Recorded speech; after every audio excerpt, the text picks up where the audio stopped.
Que vídeo, hein? Que vídeo! É nitroglicerina pura. Esse vídeo vai ser muito comentado nos próximos dias. A direita vai tentar fazer os recortes do vídeo que mais lhes agradem para tentar convencer o gado de que o vídeo é bom. É um vídeo assim, parece um comício para o gado. O Bolsonaro fala exatamente o que eles querem ouvir, mas por outro lado ele comete vários crimes. O crime pelo qual Sérgio Moro o acusou da interferência na Polícia Federal está provado por A mais B. Até porque tudo que o Bolsonaro fala no vídeo que ele faria, ele fez. Ele diz no vídeo que ele queria trocar o chefe da segurança do Rio de Janeiro e não conseguiu, e que se não conseguisse, ele ia trocar o ministro, trocar o chefe da PF para poder trocar quem chefia a segurança no Rio de Janeiro, ou seja, o superintendente da Polícia Federal do Rio de Janeiro. Aconteceu. Bolsonaro demitiu o Moro, trocou o Valeixo e colocou alguém da confiança dele e depois trocou o chefe da superintendência da Polícia Federal do Rio de Janeiro. Então ele fez tudo aquilo. Aquilo tá provado. Mas mais do que isso, o vídeo provou que o maior bandido desse país não é o Bolsonaro. Provavelmente não é o Bolsonaro. Ele pode ser o segundo maior. Mas o maior se chama Paulo Guedes. Eu vou explicar por que é o Paulo Guedes. Mas antes, você quer ver o Bolsonaro cair? Quer ver o Guedes cair? Quer ver eles todos presos, enjaulados? Se inscreve no canal, curte o vídeo, é um segundo, é de graça se inscrever no canal. Se inscrever no canal é um ato de resistência, porque a gente faz oposição ao Bolsonaro todos os dias. Então vem com a gente, se inscreve, é um segundinho de graça. Então vamos falar agora sobre o vídeo. O vídeo bomba. O Bolsonaro, logo antes ele falar esse trecho, que foi o trecho que fez com que o vídeo fosse ao ar, com que o vídeo entrasse no processo e se tornasse público. Logo antes dele falar isso, que ele ia trocar a segurança da Polícia Federal no Rio de Janeiro, ele fala sobre relatórios de informação e de inteligência. Ele fala, olha, entre receber os relatórios de informação e de inteligência que eu recebo da Polícia Federal, que me desinformam e não receber nada, eu prefiro não receber nada. Eu tenho os meus informantes e eles, meu serviço de inteligência particular, e ele informa bem. Os da Polícia Federal, da ABIN, não servem. O Bolsonaro fala mais ou menos com essas palavras. Quem quiser ver o vídeo inteiro, tá no site do Plantão Brasil, plantãobrasil.net. Entra lá, vamos publicar lá o vídeo inteiro aí. Quem quiser ver os trechos. E também tá nas redes sociais, vai bombar esses trechos todos.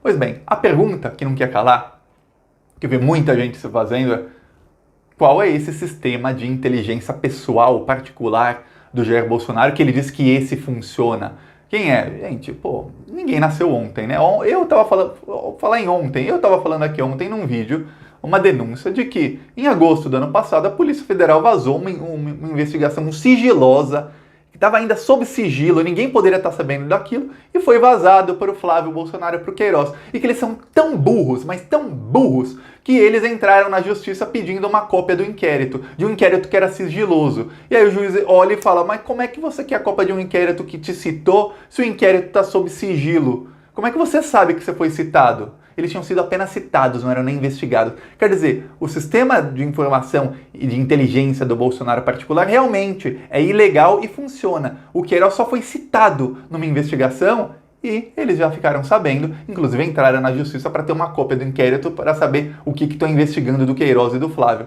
Esse é só um exemplo. E aí naquela oportunidade, foi em agosto, o Bolsonaro trocou o chefe da superintendência da Polícia Federal no Rio de Janeiro. E aí, inclusive, ele tirou um dos que era o quarto no ranking de produtividade para colocar alguém que ele mais ou menos confiaria. Não confiou o suficiente e aí teve essa reunião onde ele falou que ia trocar de novo e aí aconteceu tudo isso. Tá, mas nesse vídeo tem outras coisas. Enquanto tá todo mundo lá brigando e tal, uns falando palavrões, outros também, o ministro do meio ambiente, o Ricardo Salles, ele mostra que ele é um bandidão, ele é gangster da pior parte. Eu nem sei como é que o Bolsonaro consegue falar que o governo dele é honesto, tendo um cara que já foi condenado por corrupção, que é o Ricardo Salles. Mas aí o Salles fala assim, vamos aproveitar que a mídia tá toda olhando para a pandemia, para a Covid-19, e vamos passar a desregramento, não lembro a palavra que ele usou, da Amazônia. Quer dizer, ele quer tirar todas as regras da Amazônia para que os madeireiros possam ir lá e destruir tudo. Fazer dia do fogo, destruir absolutamente tudo. Expulsar índio da terra, tirar, garimpar. Os garimpeiros podem garimpar. Os madeireiros podem destruir tudo e vender a madeira. Os fazendeiros podem plantar onde os madeireiros destruíram. O Ricardo Salles quer aproveitar a pandemia, quer dizer, ele aproveita uma desgraça mundial para acabar com a Amazônia e dar tudo para as mineradoras. E ele já foi condenado por corrupção exatamente porque tinha negócio com as mineradoras, negócios milionários. Ele é condenado, posso falar, bandido, condenado.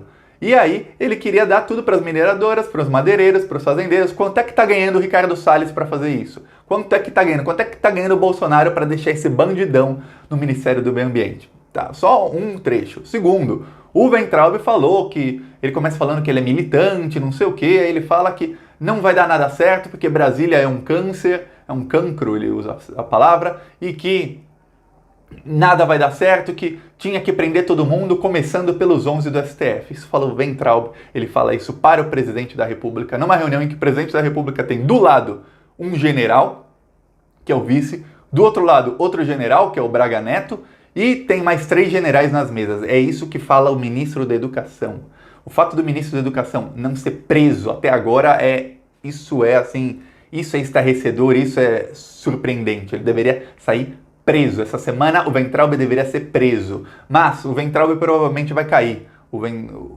Está circulando em Brasília que os militares não aguentam mais o Weintraub. Principalmente pelo fato de que ele não quer colocar militares e gente do Centrão no ministério dele. Então, se o Weintraub não quer colocar os corruptos do Centrão e não quer dar carguinho para os militares, eles querem que ele saia. Não é porque ele quis adiar o Enem e ia deixar milhões de brasileiros ferrados sem ter oportunidade de ir para a universidade, não. Não é por conta de todas as maluquices que ele fez no Ministério da Educação, não é pelos cargos, inúmeros carguinhos que ele deu, a mamata generalizada que ele dá para os olavistas ali no Ministério dele, não. É porque ele não dá mamata também para os militares, então aí não pode, aí ele tem que cair. Só por isso. A Damares, que é a ministra dos Direitos Humanos, a gente vê o nível da Damares, ela começa a falar de números e falar de umas coisas irrelevantes, muito irrelevante a fala da Damares, até ela falar que tem que prender os governadores e começar a falar que os governadores estão cerceando estão acabando com a liberdade individual e deveriam ser presos, que as coisas só vão melhorar quando prender governadores e prefeitos. Aí você fala, pô, é outra que deveria ser presa. O que ela está falando ali numa reunião oficial com o presidente, com generais, com o ministro da Defesa, aquilo é crime. O que ela fez é crime, o que o Weintraub fez é crime, o que o Salles fez, porra, uma investigaçãozinha assim, uma investigação isenta, nem demora muito, vai encontrar tanto crime do Ricardo Salles, acho que dá para ele ficar preso o resto da vida dele por umas 3 encarnações de tantos crimes que ele já cometeu no Ministério do Meio Ambiente. Essa é a verdade, mas o maior criminoso da história desse país talvez se chame Paulo Guedes. No vídeo fica claríssimo que o Bolsonaro ele tem uma paranoia. Um momento do vídeo que foi censurado, o STF, por pura incompetência ou não sabemos se é de propósito, censurou errado. Eles censuraram no vídeo, mas deram a transcrição. O Bolsonaro ele tá paranoico, ele acha que a China infiltrou ministros no governo Bolsonaro. Essa foi a parte que foi censurada. É o Bolsonaro dizendo que o Partido Comunista Chinês infiltrou gente nos ministérios do Bolsonaro para ficar espiando o Brasil. É isso. Pois bem, o Paulo Guedes, sabe quando a gente critica o Bolsonaro por conta o Bolsonaro quer que as pessoas voltem para o trabalho, o Bolsonaro é um genocida, isso? O genocida mor, quem colocou tudo isso na cabeça do Bolsonaro é o Paulo Guedes. Thiago, você está isentando o Bolsonaro? Não, porque o Bolsonaro, ele é o chefe. Quem é o capitão do barco é o Bolsonaro. Se o capitão do barco colocou na direção um cara que vai direto ao iceberg e que quer matar todo mundo, aí o problema é do capitão do barco, é do Bolsonaro, que é o bandidão. Mas o Guedes é o Paulo Guedes, quem fala para o Bolsonaro, ele fala que entende tudo sobre reconstrução, pós-crise e tal, e aí ele começa a falar que tem que privatizar tudo. O Paulo Guedes ele fala em outras palavras, ele fala, olha, presidente, 1, não temos dinheiro, 2, temos que privatizar, 3, temos que aprovar mais reformas, essas mesmas reformas que a mídia de direita tradicional, Globo, Folha, esses aí que o Bolsonaro também xingou muito no vídeo,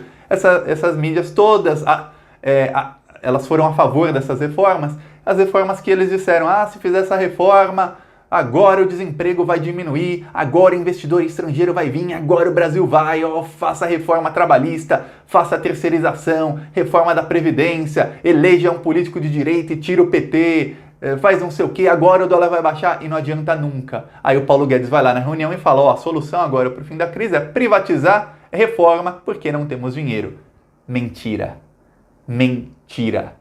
Um mês antes, a reunião foi em 22 de abril, em 22 de março, ou 21 de março, um mês e um dia antes, o governo Bolsonaro, o governo brasileiro, deu 1,2 trilhão para os bancos. Então tem dinheiro. Será que o Bolsonaro sabe disso? Aí eu fiquei me perguntando, será que o Bolsonaro sabe disso? Que o Bolsonaro realmente acredita no que o Paulo Guedes está falando. Inclusive o Bolsonaro fala que ele vai começar a interferir em todos os ministérios e colocar os corruptos dele, ele não fala com essas palavras, mas sabemos, outro crime. Falar que vai colocar a gente dele em todos os ministérios e tudo mais, tal. Menos no da economia, porque no Guedes ele confia cegamente. Cegamente. Então o Bolsonaro, num outro trecho, ele fala, eu quero que os ministros vão lá. Ele fala, a bosta da Folha vai falar que está fazendo aglomeração, dane-se. Eu quero que vocês vão lá ver, o povo está morrendo de fome, o empresário pequeno está morrendo de fome, o povo tem que sair na rua. Ele fala isso para os ministros. Esse é o discurso do gado bolsonarista. E agora eu percebi, o Bolsonaro faz parte do gado. O Bolsonaro, eu sempre achei o Bolsonaro tem um plano por trás disso. Não, o plano é do Guedes. O Guedes quer roubar muito dinheiro. Só que para o Guedes roubar dinheiro, a economia não pode parar 100%. É o que o Guedes faz? Colocou na cabeça do Bolsonaro. Não temos dinheiro, nem passa pela cabeça dessa anta desse presidente que o Brasil está dando trilhões para os bancos. Ele nem sabe que deu. Aí aprovaram a compra de títulos podres pelos bancos. São 972 bilhões de reais. Que foi aprovado, que o Banco Central, dinheiro meu, dinheiro seu, dava para pagar quase 5 mil reais para cada brasileiro vivo. 5 mil reais para mim, 5 mil para você tem pai e mãe, 5 mil para cada um deles, para o seu irmão, filho, filha, para toda a sua família, 5 mil para cada um. Esse é o tamanho do dinheiro para cada um. Rico ou pobre, não interessa. Até para o próprio Bolsonaro, 5 mil. Dava para pagar 5 mil para cada um. Esse é o dinheiro que o Banco Central do Brasil, dinheiro meu e seu, está pegando e dando para os bancos, comprando títulos podres. Eu duvido que o Bolsonaro saiba até o que é títulos podres, mas o Paulo Guedes sabe. E o Paulo Guedes está levando, está levando muito. Aí você fala, Thiago, Bolsonaro é ingênuo? Não, ele não é ingênuo, porque ele também está levando. Mas eu tenho certeza que o Paulo Guedes deve estar rindo, pensando, nossa, nunca foi tão fácil tirar doce da boca de criança. Ele pega, igual você vê um bebê com um pirulito, você pega o pirulito, come o pirulito inteiro, devolve o palitinho ainda tem um pouquinho de açúcar e o bebê fica rindo com um palitinho e você tá lá comendo o pirulito inteiro. É isso que o Paulo Guedes está fazendo. O Bolsonaro fica lambendo açúcar achando que é o espertão e o Paulo Guedes está roubando trilhões. Aí eu não falo de bilhão não, a gente já está na casa do trilhão, porque ele deu 1,2 trilhão para os bancos e ele vai dar mais 972 bilhões para os bancos. São 2,1 trilhões. A gente está na casa de 2 trilhões, que é dinheiro nosso que o Paulo Guedes está dando aos bancos. Mas para isso tudo acontecer, isso tudo dar certo, ele precisa de uma narrativa. Qual é a narrativa? De que tudo tem que voltar ao normal e as pessoas têm que voltar a trabalhar. Porque senão, se as pessoas ficarem em casa e o governo tiver essa narrativa, o Paulo Guedes vai ter que gastar dinheiro público. E ele não vai poder dar para os bancos, ele vai ter que dar para as pessoas, ele vai ter que ajudar a pagar os salários.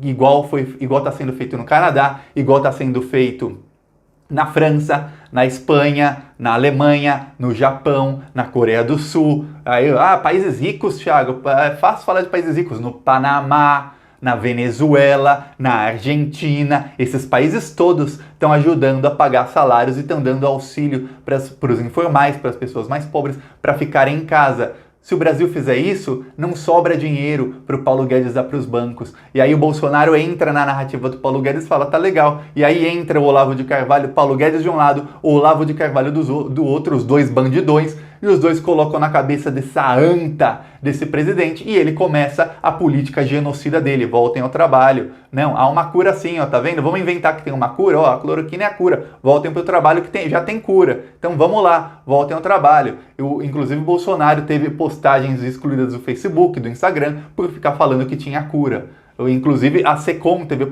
que é a Secretaria de Comunicação do Governo, teve postagem excluída por falar que cloroquina era a cura. Então eles entram nessa narrativa para ferrar o povo brasileiro, porque assim eles podem roubar e roubar muito, muito mesmo, sem filtros a roubalheira deles. E no restante do vídeo é o Bolsonaro falando muito palavrão, o Sérgio Moro, ele fala bem pouquinho, e a gente já dava para ver que o Sérgio Moro não estava feliz ali. Mas o vídeo vai começar uma narrativa, uma guerra de narrativas agora. Agora teremos esquerda, Globo, MBL, Sérgio Moro, PSDB, essa direita aí ex-bolsonarista que apoiou o Bolsonaro até o fim e agora não está mais com ele. De um lado, eles. Esses nas redes sociais, mais Globo, Folha e tudo mais. Do outro lado, Bolsonaro e seu sistema de comunicação. Agora vai ser a guerra, porque esse vídeo é nitroglicerina pura. Então esse vídeo dá muito argumento para os dois lados. Por um lado do argumento porque o Bolsonaro cometeu vários crimes. Eu vou continuar falando nos próximos dias, eu vou citar algum que eu esqueci hoje, eu vou falar de novo, outro que eu falei hoje eu vou dar mais detalhes. Ele cometeu vários crimes ali nesse vídeo. Do outro lado, o Bolsonaro ele fala o discurso do gado. Por quê? Porque hoje ficou claríssimo pra mim, o Bolsonaro é parte do gado. O Bolsonaro é gado. Esse gado que não dá pra falar com eles, que é fascista, que eu sempre falo, fascista é o lixo da humanidade, o Bolsonaro é parte do gado. O Bolsonaro não é o que tá manipulando, ele é parte dos manipulados. E aí é pior ainda. Aí pra mim, ele é pior do que os outros, sabe por quê? Porque os outros são manipulados, mas eles não têm o poder de ter tanta informação quanto o Bolsonaro tem. O Bolsonaro tem esse poder. O Bolsonaro podia fazer uma ligação para o presidente da França, da Espanha, para o próprio Donald Trump e falar, peraí, como é que vocês estão fazendo na economia? Me diz aí. Tá, eu vou te pôr em contato com o meu ministro da Economia. Vamos fazer uma coisa aqui, que aqui tá ruim, a coisa tá feia aqui. Ajuda assim, dá uma ideia aqui. Mas não faz. Ele confia em Paulo Guedes e em Olavo de Carvalho. Ele confia em duas pessoas que são, tá saqueando o Brasil, nunca foi tão fácil roubar o Brasil, que é o Paulo Guedes, que tá roubando bilhões há muitos e muitos e muitos anos, e o outro é um cara que só vê ideologia, que é quem põe as paranoias na cabeça do Bolsonaro, dele achar que a China tá infiltrando o ministro no governo, o tamanho da paranoia dele. E aí, a guerra de narrativas vai começar. Vamos ver, pela primeira vez temos um termômetro certinho pra gente ver quem ganha. Rede Globo, comunicação da esquerda, comunicação do MBL, da direita, do PSDB, todos eles juntos, ou bolsonarismo. Em 2, 3 dias eu te dou a resposta aqui, porque a gente já vai saber a resposta. Minha opinião, o bolsonarismo é mais forte que todos eles juntos. E isso é muito culpa da esquerda não ter um grande sistema de comunicação. Porque se tivesse, batia de frente. Ainda mais com aliados na luta contra o Bolsonaro, como o Globo, como o MBL, que tem um sistema bem mais robusto que o da esquerda, como o Sérgio Moro, que tem alguma popularidade. Não são aliados, eu digo, na luta contra o nazismo, contra o fascismo. São inimigos. Acabou o Bolsonaro, voltam a ser inimigos. Mas na luta, são todos juntos. Eu ainda acho que a comunicação do Bolsonaro é mais forte. Mas saberemos em 2 ou 3 dias. Isso é puro achismo meu. Só para quem quer realmente a minha opinião. E você deixa o seu comentário, curte o vídeo, se inscreve no canal e compartilha o vídeo. Falou!